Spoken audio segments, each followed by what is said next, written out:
Hi, my name is Julie Lobb. I have some advice for our high schoolers as they transition from high school into college. I'm calling this the 7 nuggets of gold. Some of these items I learned when I went to college. I've especially observed these as I've had my 5 daughters transition from high school into college. And I'm a teacher. I've literally seen thousands of students go through this process. And feedback in all of those areas, I've come up with these 7 items. So, number 1, don't be surprised if when you go to college, that very first year is a little quiet, even a little bit lonely. A lot of people feel that way. And here's the reason why. In high school, you've known some of your peers for years, for many years, maybe since elementary school. And high school offers this really fun social dynamic where there's clubs and activities, games and dances. You go to college, you might not know anybody, or maybe you know a couple of people, but the social dynamic has changed. And so that first year, I remember feeling lonely. And I've seen my daughters in that same situation of being alone. No, it's okay. It's all right to be lonely. It's just a place to begin. You begin with 1. And then before you know it, there's going to be opportunities where you can extend yourself, reach out a hand, ask somebody sitting next to you if they want to go get a coffee. Or maybe this is the second time that you sat by somebody in class. Hey, do you want to go study or would you like to get lunch? Before you know it, you'll have a new friend group. It's kind of like starting over. Just this semester, my 2 oldest daughters, who are nearing the end of their university experiences, they talked to me and they said, Mom, guess what? I knew 5 people in my classes. So it won't always be lonely, but at the beginning it might feel a little lonesome. It's all right. It's just a place to begin. Number 2, I strongly recommend that you go straight through college. Here's the reason why. Life happens. When you stop going to school, you're more likely to not go back to school than to go back and finish your schooling. So do everything in your power, even if it's going part-time, even if it's taking 1 class, continually go through school and move yourself forward in that learning process. Now, there will be a couple of you watching this that something will happen and you'll have to stop going to school. My oldest daughter, she was in an unhealthy relationship, had changed her degree 3 times. Finally, she took a 1.5 years off. And in that, she discovered her what she wanted to do, geology, and why. Because she didn't want to work crap jobs anymore. So it's okay. Don't feel bad if you do have to stop. Just make sure you have a deep commitment that you will finish school. If you take time off, embrace it, do what you need to do, and then make sure you go back to school. Number 3, expect setbacks. Oh my goodness, especially at a university. In every area of your life, you will experience setbacks. Financially, relationships, academic. I want to focus on academic. My husband, what he likes to tell students is expect to hit a wall. And that's the verbiage that he uses because he hit a wall. I hit a wall. Everybody at some point in academics will hit a wall. You'll be sitting in a class listening to the professor and you'll go, what? I don't understand. It, like a foreign language, it does not make any sense. What you do is get help. Get in the face of your professor. You're paying them for their help. So go to the professor, go to a TA, watch videos, do extra problems, get a tutor. You work your way through it. You make it make sense. Ultimately, you figure it out. And the way you do that is by walking through it. You take 1 step and another step and another step. And if you get a C in that class, even if you've been a straight A student, guess what? It's all right. You're growing. You use those setbacks to grow and to learn. So expect setbacks. Nobody makes it through college without setbacks. You just push your way through it, work your way through it. Number 4. So this is a really special season. It's so nice culturally how our society has designed. You go from high school to college, and in college, you get to invest and pour in yourself. One of the best ways to invest in yourself, to grow yourself, is to travel. And this is the perfect season of your life to travel. So I want to challenge you, write a bucket list. What do you want to see? Where would you like to go? Travel domestically and go internationally at least once. Now, kind of a rubber meets the road piece of advice here, as I've watched my daughters. The first 3 summers of your university experience, those are going to be the easiest summers to travel. By the time you hit that 4th or 5th summer, you're going to be doing fabulous research or some great internship. You might even have your job by then, have begun your career. So the first 3 summers, that's when you want to travel.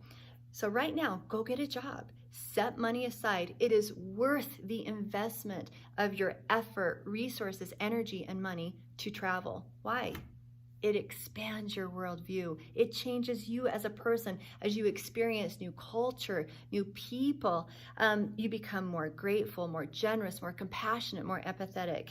You grow as a person when you travel. So trust me on this. Travel. Make the investment in travel. Number 5, when you graduate from high school, you're going to receive a new classification from society. And that one word to describe you is single. Know this, being single is not a sickness. Being single is a very special season. The season in your life is like that big, tiny, a small portion of your life. And what's so beautiful about being single is you get to focus on you. There's nobody else. So all of your energy and effort can go into learning, experiencing, and you have the flexibility to be spontaneous and try new things. So enjoy being single. Don't endure it. Enjoy being single because it's a special season. Number 6. So this is really the point of college, is to grow yourself to eventually get a career or own your own business. How do you do this? What are you looking for? Is these 2 words right here. This is the number 1 discussion that I have with my students. You are looking for a marketable skill. Marketable meaning when you graduate, there are jobs available. Or if you're going to own your own business, whatever skill you acquire, you're going to meet the need by providing a product or a service for people that will actually pay money for it. Marketable. Number 2, skill. More than ever in our society, you have to have a skill. It can't be, oh, I have a lot of knowledge. Let's say that you're an expert in Shakespearean English. Wonderful knowledge, but it's not a skill and definitely not marketable. So this is what I recommend to students and the discussions that I've had with my own daughters. You're going to probe yourself. What are my passions, affinities, talents, gifts? And within that umbrella, find the pie piece in society that offers those jobs for that passion, that talent. So let's say, for example, psychology. You love psychology. Here is your pie piece that you're interested in psychology.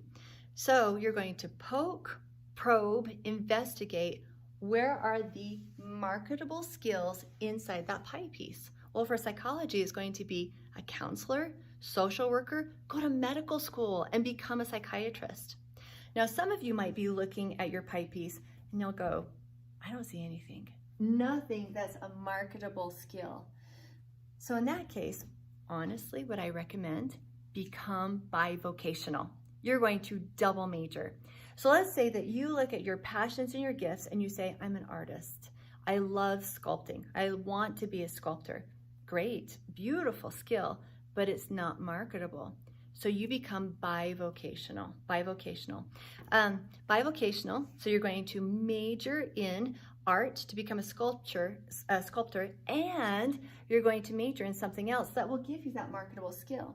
Now, another little dirty rubber meets the road piece of advice. If you want to spend the least amount of time in college, so fewest classes possible, but make the most money possible, here it is, computer science. So I know it's going to sound funny, but I'm totally not joking. You're going to major in art to be a sculptor, and you're going to double major in computer science to be a software engineer. This is what my brother tells students. He says, do what you love on nights and weekends, but get a job that will provide you with a comfortable salary so that you can do what you love on nights and weekends. All right, last one, number 7. Find your center. As a parent, I have been acutely aware of this. So you've been raised in this household, and it was under your parents' guidelines that you experienced certain morals, character, faith, possibly a belief system. Now you're going to transition as you go from high school to college, from teenager to adult, from living in your parents' home to living on your own. You transition into These are my beliefs. These are my morals. These are my ethics, my standards.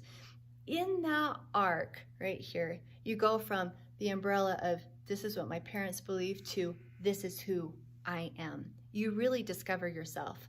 So here's my recommendation. Be purposeful and intentional in defining who you are at the core, at the center.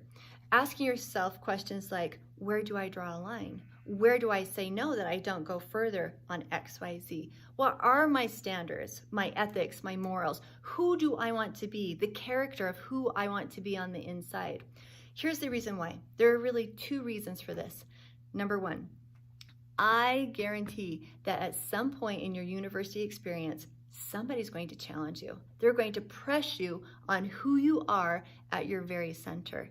So not only do you need to know what you believe, but why you believe it. Why is it that you don't cross that line? Why is it that you hold this particular moral or ethic?